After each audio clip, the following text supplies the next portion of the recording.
Yo soy científico del CSIC, demógrafo, pero les hago una previa de todo lo que les contaré, porque demógrafos en realidad en este país no existen. No hay ninguna titulación, bueno, hace poco la Universidad Autónoma de Barcelona tiene un posgrado en demografía, pero hace muy poco, no hay ninguna licenciatura. En el CSIC, en cambio, hace mucho tiempo que existía un instituto de demografía y después ha seguido trabajando gente. Aquí han tenido ustedes como director del Instituto de Estadística de Andalucía un demógrafo de verdad, Juan Antonio Fernández Cordón, demógrafo porque hizo su carrera de demógrafo en Francia, que es un sitio en el que sí existe demografía y mucha.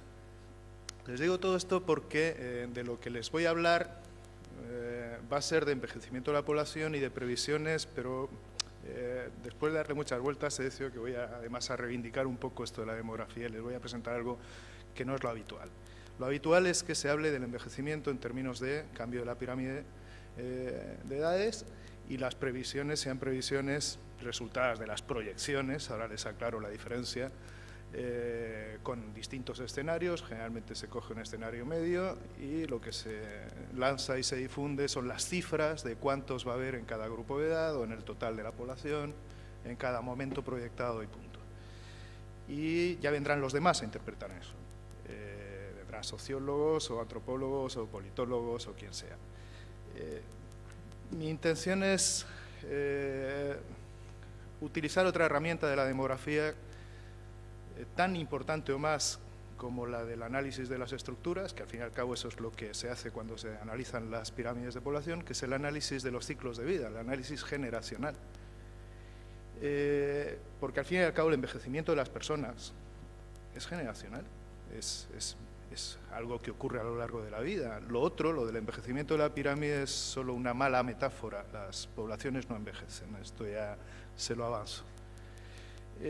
También mi plan es explicarles, bueno, de entrada, por qué las previsiones se equivocan. Las proyecciones solo proyectan números, las previsiones son algo mucho más abstracto, más general, menos cuantitativo, pero generalmente se hacen las previsiones a raíz de lo que se ha proyectado. Se equivocan, y se equivocan mucho, como espero mostrarles ahora. Intentaré poner en evidencia que normalmente se equivocan las proyecciones y las previsiones basadas en ellas porque se interpretan mal los resultados, y eso se hace porque no se tiene en cuenta cómo cambian las personas. Cambia el número de personas en una edad, pero también cambian sus perfiles. Es que el tiempo de los seres humanos es un tiempo histórico, las generaciones presentes en este país son generaciones que han vivido vidas muy diferentes, y esto también es cuantificable. Podemos los demógrafos hablar de estas cosas. El punto de partida, como les digo, es que las proyecciones se equivocan, y les voy a poner un par de ejemplos que lo hacen muy evidente. Las consecuencias del envejecimiento demográfico, ustedes saben que se analizan generalmente en los términos que aquí podrán encontrar. Lo de arriba son un par de títulos de artículos publicados en revista, lo de abajo es una cita de una valoración de las consecuencias del envejecimiento de la población. Supongo que les resultará de gran actualidad todo esto, ¿no? Los artículos en cuestión se publican en 1930 y la cita todavía es más antigua, es de 1907. Nada de lo que se preveía en ese momento ha ocurrido. Estamos hablando ya de pues casi 80 años en el primer caso, más de un siglo en el segundo. ¿Cómo se hacen las previsiones? Lo que ven ahí es simplemente cómo ha evolucionado la relación con la actividad en un periodo de 30 años. Esto es resultado de un trabajo que hicimos para la Caixa. En mi página web, después al final volverán a ver cuál es la dirección, ahí está accesible todo lo que publico online gratuitamente, este libro también. En el momento no era la cuestión de la jubilación o las previsiones de hacia dónde vamos en el sistema de pensiones, no era lo que me ocupaba, pero haciendo este gráfico de repente pensé, esto, si uno lo interpreta a esa luz, dice muchas cosas. Les cuento rápidamente lo que hay ahí. Es una evolución de la población española en su relación con la actividad, con la encuesta de población activa. Desde 1964 hasta 1994 son 30 años nada menos. Y lo que pueden ver es que la población total aumentó en más de 7 millones de personas, pero claro, no toda ella era población en edad de trabajar. La población que sí tenía edad de trabajar creció casi otro tanto, pero parte de ella no era activa. Aún así, la población activa también creció, pero si lo que miramos es la población ocupada, prácticamente no hay ninguna diferencia. O sea, hay una diferencia de unas 30.000 personas ocupadas más, con 7 millones más de habitantes para el país. Las previsiones que hacemos cuando prevemos que esto va a ocurrir, o sea, imagínense que esto no es 1964, esto es ahora. Y yo les digo que en el futuro España crecerá en 7 millones de personas sin un aumento de la población ocupada. Y ustedes pensarán que esto va a ser una catástrofe, que no se aguantarán las pensiones, que no habrá manera de pagar nada. La pregunta es evidente, ¿cuándo se vive mejor, en el 64 o en el 94 en España? ¿Cómo se puede explicar eso? Porque desde luego con el simple envejecimiento de la población, no. El envejecimiento de la población es algo muy sencillo en realidad. Es un cambio en la estructura por edades. La estructura por edades es lo que representamos en las pirámides de población. Ustedes tienen ahí la del 75, esa es una población joven con una base amplia, por todo el baby boom, porque la mortalidad infantil ya es bastante reducida. Y esta es la de 2005. No ha pasado mucho tiempo entre un año y otro. El envejecimiento ha sido aceleradísimo. No hace falta explicar demasiado por qué, muy visible. Ha habido un descenso de la natalidad tremendo. El número de nacimientos se ha reducido casi a la mitad. Y por lo tanto la proporción de la gente que no tiene edades infantiles ha aumentado. Porque una estructura es simplemente cómo se reparte la gente porcentualmente. Si además añadimos que la esperanza de vida ha subido, es decir, que la mortalidad ha ido mejorando, la supervivencia, sobre todo de los más mayores, ha ido mejorando, lo que tenemos es menos niños, mayor proporción del resto, pero es que además en términos absolutos también ha aumentado la cantidad de personas mayores.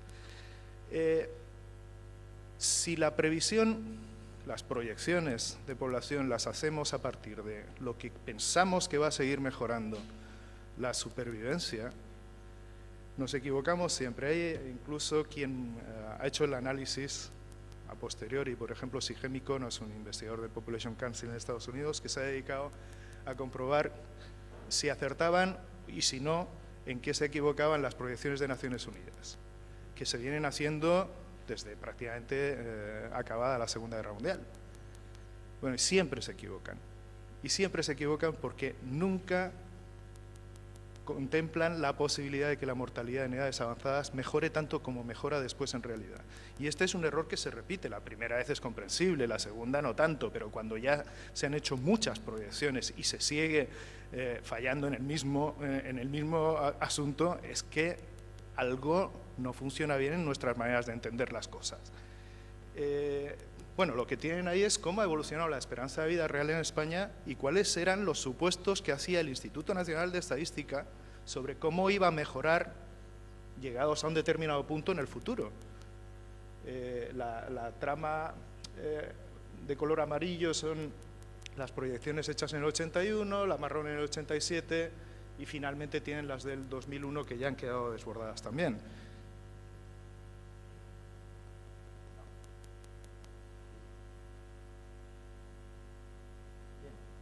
El motivo del error es que siempre la supervivencia de los más mayores mejora más de lo que pensábamos. Eso es una cosa que los demógrafos hacemos con las tablas de mortalidad y es descomponer el cambio en la esperanza de vida, el incremento en un determinado periodo. Aquí hay tres, el primer quinquenio de los 80, el segundo quinquenio de los 80, el primer quinquenio de los 90.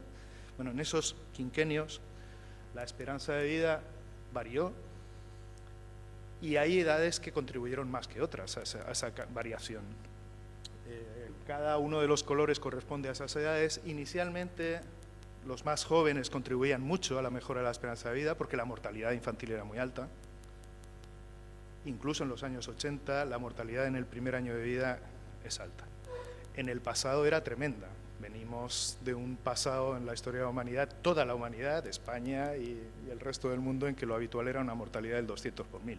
Es decir, un niño de cada 5 moría antes de cumplir un año. Lógicamente, conseguir que eso no ocurra, conseguir que los niños no mueran durante el primer año, aumenta mucho la esperanza de vida, porque uno consigue colocar gente que después contribuirá al cálculo del promedio de vida con 40, 50, 80, pero no con 3 meses. El gráfico es interesante porque se ve que hay contribución en el descenso de la mortalidad infantil, pero hay una contribución muy importante ya en los años 80 en la mejora de la supervivencia de los más mayores. Incluso se ve en el segundo quinquenio de los 80 que los jóvenes contribuyen negativamente. Era la época del SIDA, mucho accidente de circulación, es decir, hubo un retroceso en la supervivencia de estas edades.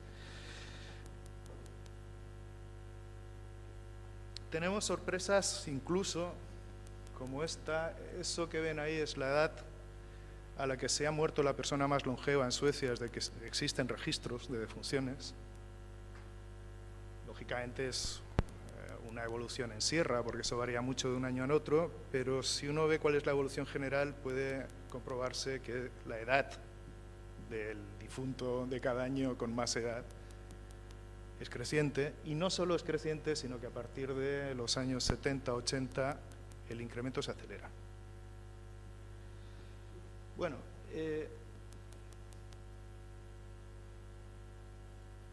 ya está.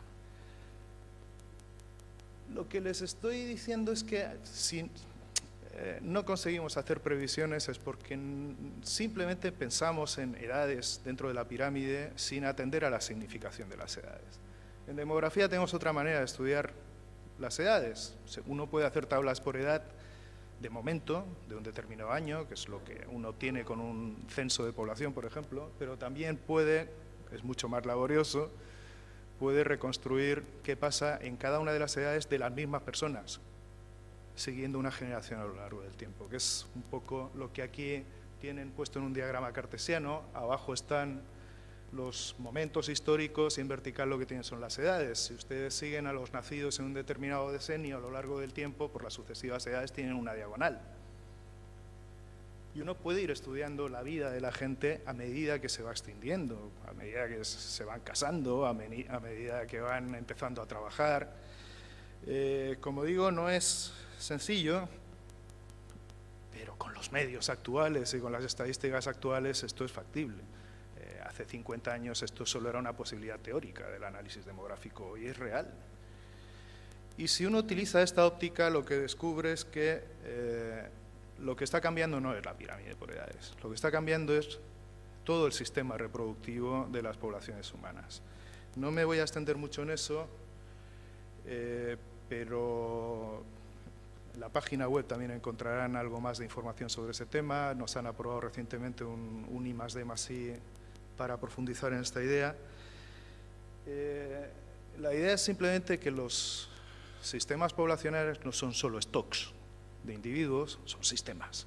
Y son sistemas con un grado mayor o menor de eficiencia en su trabajo, que es mantener cierto volumen de población a lo largo del tiempo, que como todo sistema desempeñan con un input, en este caso nacimientos. Y la relación entre los nacimientos necesarios y el volumen de población que se tiene en cada momento es cuantificable. Y una población es más o menos eficiente en función de cuántos nacimientos necesita para mantener un cierto volumen. Bueno, hasta ahora teníamos poblaciones muy ineficientes. Y es medible, insisto, es cuantificable. Les decía antes, un 200 por 1000 de mortalidad infantil. Pero es que si seguíamos esa generación de nacimientos, era ya un 500 por 1000 antes de cumplir edades reproductivas.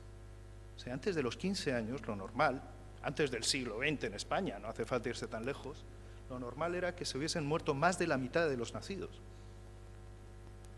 Por lo tanto, cuando llegaba el momento de reproducirse, y en las sociedades agrarias tradicionales no era factible que todo el mundo montara familias y tuviera muchos hijos, hacía falta tener un cierto control, no todo el mundo podía casarse, por ejemplo.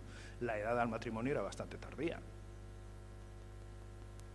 Si además de que quedaban la mitad vivos solos, encima no todos podían casarse, se pueden imaginar los que sí finalmente tenían que tener hijos, cuántos hijos tenían que tener.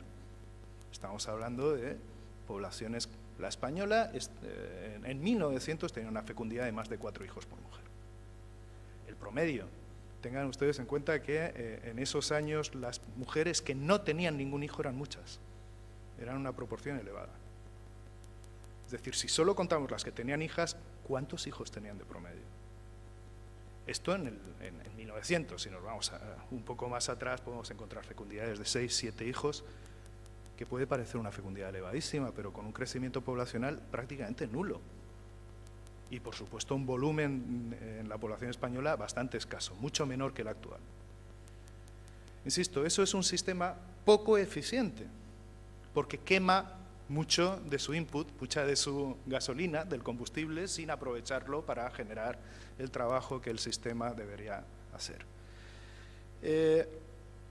Cuando empieza a disminuir la mortalidad infantil, cuando empieza a mejorar la supervivencia en el resto de edades, se desencadenan una serie de fenómenos bastante curiosos y nuevos. Por supuesto, en el momento en que la supervivencia se hace mayoritaria hasta edades reproductivas, en el momento en que ya no se mueren la mitad antes de tener 15 años, ahí se atraviesa un cierto umbral, porque ya no hace falta tener tantos hijos los que llegan más, llegan casi todos. Tengo un libro que también encontrarán en la página web, La madurez de masas, en el que además hago algunas hipótesis sobre el efecto que tiene la llegada masiva, no ya a los 15 años, sino a los 50, a edades en que uno ya ha tenido hijos y además ha tenido ocasión de criarlos. Cuando ocurre eso en España puede resultar bastante sorprendente. Lo que ven ahí puede parecer un poco lioso, pero son simplemente curvas de supervivientes por generaciones. Tienen de 1000 nacimientos iniciales, ¿cuántos van quedando a cada edad? Quédense solo con la curva de la izquierda, olvídense de la malla, y verán que a la edad de 1 año quedan menos de 800, que a la edad de 5 años ya quedan menos de 600, y que a los 15 años se han muerto prácticamente la mitad. Esto es la generación española 1856-1860. Bueno, la primera madurez de masas en España, la primera vez que una generación española llega viva hasta los 50 años con más de la mitad de sus nacimientos, la tenemos que buscar en la generación que a los 50 años cruce esa línea roja, los 50 años, y nos encontramos con que esa primera generación son las mujeres, los hombres tardarán más porque la supervivencia masculina es peor que la femenina.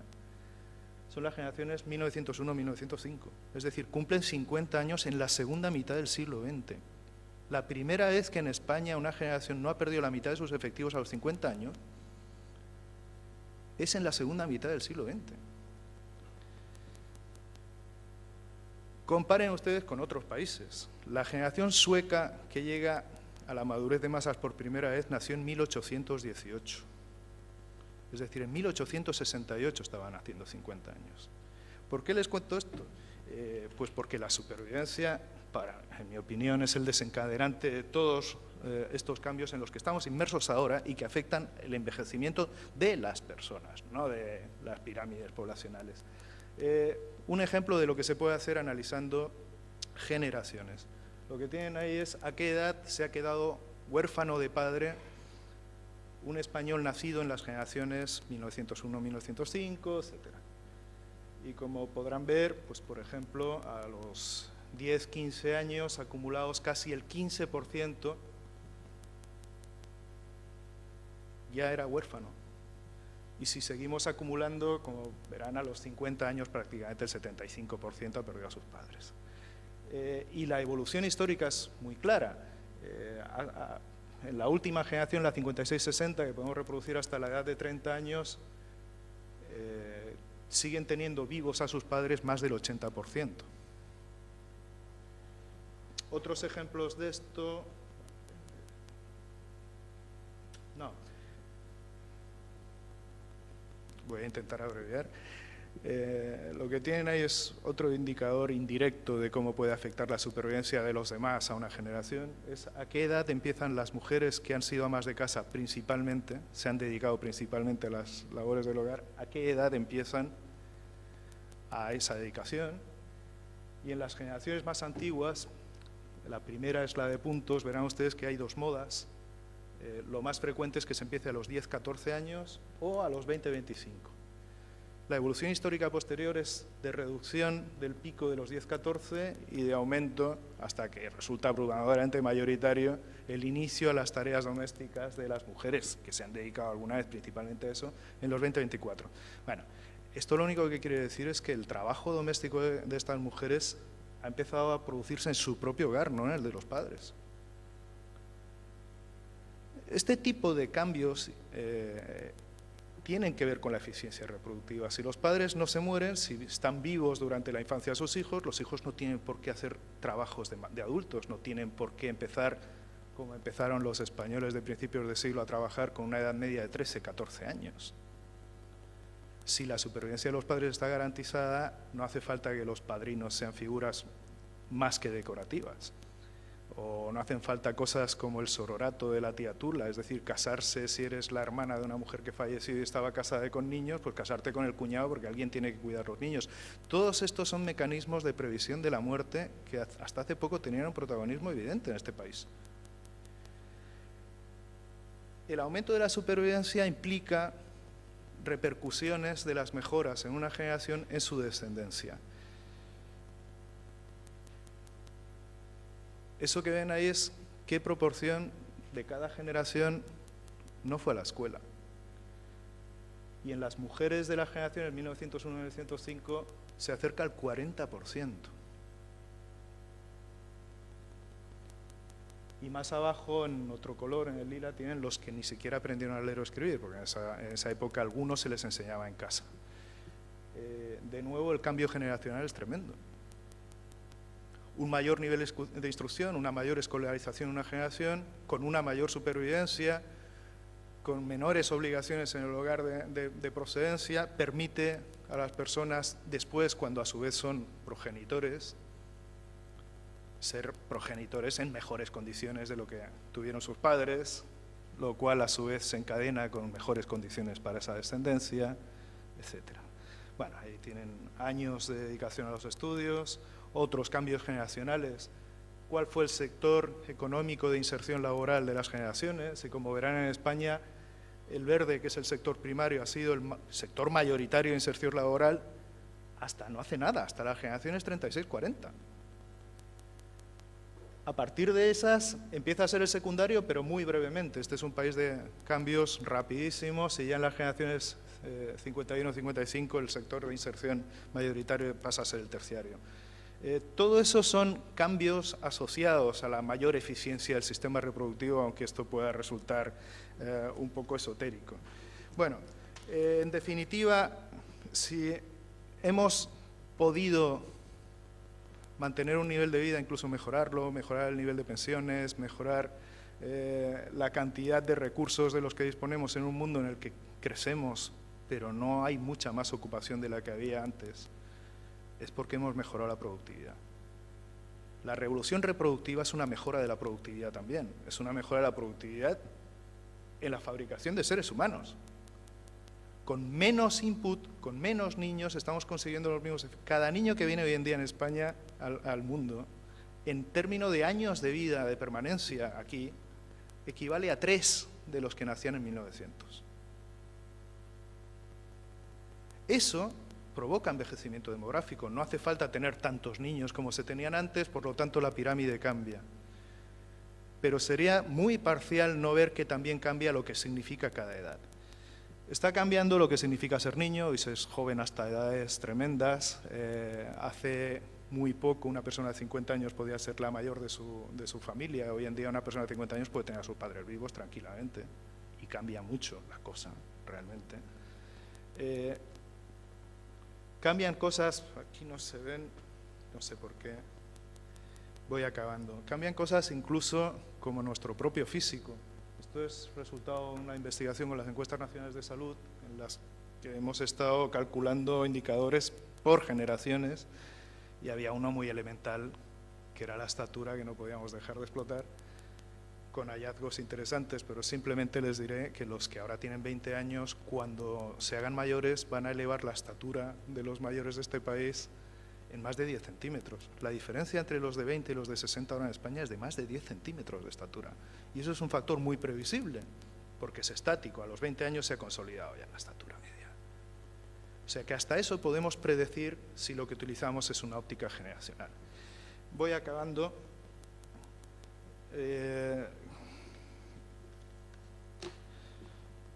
Esto también es de un artículo publicado. Bueno, ahí lo que dice es nuevas tendencias en la distribución de roles productivos y reproductivos.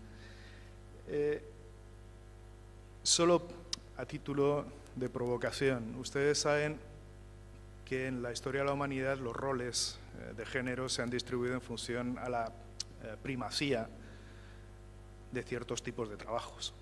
A los hombres parece que los definía el ser, digamos, básicamente productivos, y a las mujeres lo que las definía era ser básicamente, primordialmente, reproductivas. Esta segmentación de la mayor importancia de lo reproductivo o de lo productivo ha estado marcando el género de siempre. Con la revolución reproductiva han cambiado todas las cosas. Las mujeres de entrada han quedado descargadas de un trabajo considerable que les venía ocupando desde tiempo inmemorial. Y con el surgimiento de una población de edad avanzada abundante, en mucha mejor situación de salud económica, social de la que había hace algunos años, lo que les sugiero es que se planteen si esto podría llegar a ocurrir. Si las personas jóvenes, adultas jóvenes, no estarán especializándose ahora ya en función de su edad, no de su sexo, en trabajos productivos, y si no estaremos ante un mundo en el que los que después ya no están dedicados a la producción están asumiendo los roles reproductivos tradicionales, como cuidar de los demás, vayan a una guardería por las tardes a ver quién está esperando a los niños, ¿no? Lo digo por matizar la idea de que los mayores son dependientes, son gente a la que hay que asistir, por supuesto el que tiene problemas debe ser asistido, pero lo que les digo es que la predicción de las consecuencias del envejecimiento debe tener en cuenta también cómo están cambiando los mayores.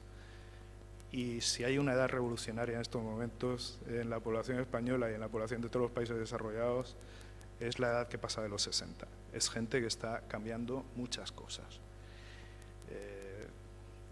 Y con esto acabo, lo dejo aquí, espero no haberme pasado demasiado de tiempo. Muchas gracias.